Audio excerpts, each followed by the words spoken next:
Assalamualaikum warahmatullahi wabarakatuh. Saya Izatunisa dengan NIM 2702413536. Di sini saya akan mempresentasikan tentang laporan yang sudah dibuat oleh kelompok saya untuk keperluan final exam di mata kuliah Pancasila dengan judul Implementasi Nilai-Nilai Pancasila dalam Meningkatkan Pendidikan Inklusif dan Berkualitas di Era Digital. Untuk judul ini juga terkait SDG yang nomor 4 ya, yaitu pendidikan berkualitas. Lalu selanjutnya, di presentasi kali ini akan ada 6 pembahasan. Yang pertama adalah latar belakang, yang kedua rumusan masalah, yang ketiga hasil temuan lapangan, keempat solusi, kelima kesimpulan, dan yang terakhir adalah refleksi pribadi. Untuk yang pertama, saya akan menjelaskan tentang latar belakang diambilnya topik ini. Yang pertama adalah pendidikan adalah hak asasi setiap individu, tapi masih ada kesenjangan akses. Nah, kesenjangan akses ini terjadi terutama di daerah terpencil atau yang masih tertinggal, yaitu daerah-daerah yang berada di luar ibu kota ataupun di luar Pulau Jawa, yang untuk teknologinya masih sangat minim di sana, apalagi untuk jaringan internet yang mungkin masih sulit di sana, sehingga adanya kesenjangan akses untuk pendidikan menggunakan teknologi digital. Dan juga hal tersebut menyebabkan ketimpangan dalam pemanfaatan teknologi digital untuk pembelajaran.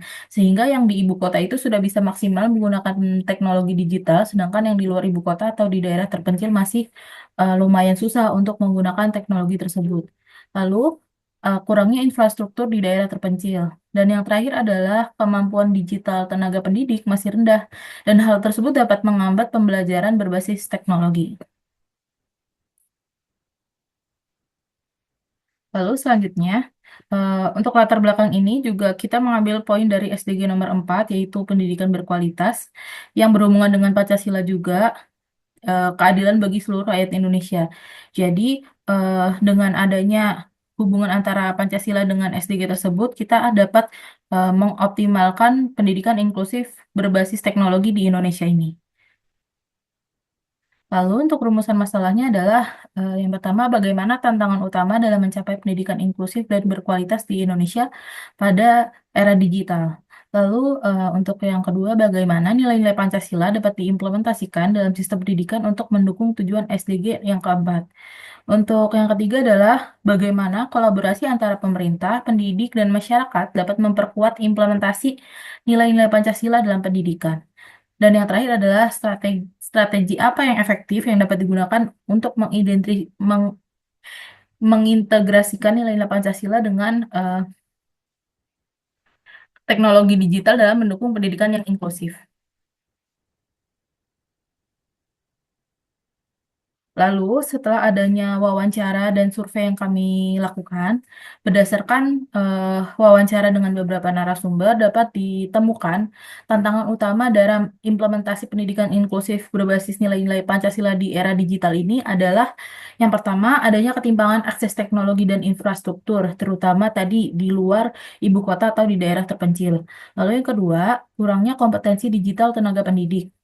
Dan yang ketiga adalah tantangan ekonomi dan sosial, terutama untuk masyarakat-masyarakat di daerah terpencil juga, yang ekonomi dan lingkungannya masih tidak terlalu mendukung untuk pendidikan berbasis teknologi ini.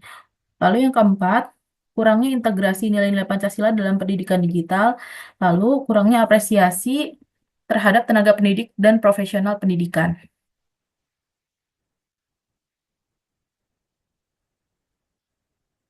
Lalu dengan adanya temuan-temuan tersebut, kita dapat mengidentifikasikan solusi yang kita dapatkan, yaitu yang pertama kita meningkatkan infrastruktur pendidikan digital, terutama di daerah-daerah terpencil.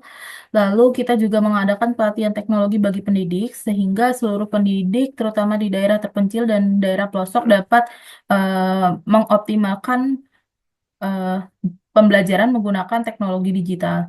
Lalu kita juga akan mengintegrasi nilai-nilai Pancasila dalam kurikulum digital. Lalu juga adanya kolaborasi antara pemerintah, masyarakat, dan sektor swasta untuk mengoptimalkan teknologi ini dalam bidang pendidikan. Lalu yang terakhir kita juga akan mengadakan forum group discussion dan rekomendasi kebijakan antara pemerintah, masyarakat, dan sektor swasta tersebut. Selanjutnya, kesimpulannya.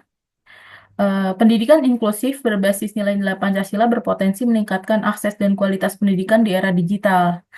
Tapi tantangan utamanya meliputi ketidakmerataannya infrastruktur, rendahnya kompetensi digital guru, dan kesenjangan akses pendidikan. Lalu, teknologi dapat menjadi solusi jika didukung kebijakan yang tepat, pelatihan guru, dan kolaborasi multisektor. Lalu, nilai Pancasila seperti gotong royong dan keadilan sosial penting untuk menciptakan pendidikan yang inklusif dan berkeadilan. Lalu, untuk rekomendasi utamanya yaitu peningkatan infrastruktur digital, pelatihan guru, integrasi nilai Pancasila dalam kurikulum, dan bekerja sama dengan berbagai pihak, antara pihak masyarakat, pemerintah, dan juga pihak swasta. Lalu refleksi pribadi dari saya, yang pertama yaitu keberhasilan suatu inisiatif dalam dunia pendidikan sangat bergantung pada pemerataan infrastruktur dan juga kompetensi tenaga pengajar. Lalu kesadaran dari individu tersebut masing-masing, lalu dari keluarga dan juga dari lingkungan juga sangat penting agar teknologi dapat digunakan secara maksimal. Lalu, untuk penerapan standar kompetensi dan sistem evaluasi yang jelas akan menjadi langkah penting dalam menciptakan lulusan yang lebih berkualitas.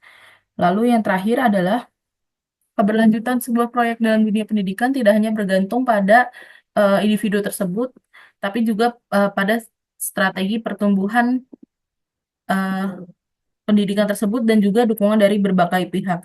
Jadi, sebagai intinya, teknologi pendidikan berbasis teknologi ini dapat terwujud sebagai pendidikan yang inklusif jika kita mendapatkan support dari lingkungan sekitar kita dan juga dari individu masing-masing. Lalu dengan adanya pemerataan infrastruktur juga serta penerapan standar kompetensi mungkin juga dapat menambah optimalisasi dari eh, teknologi tersebut untuk di bidang pendidikan.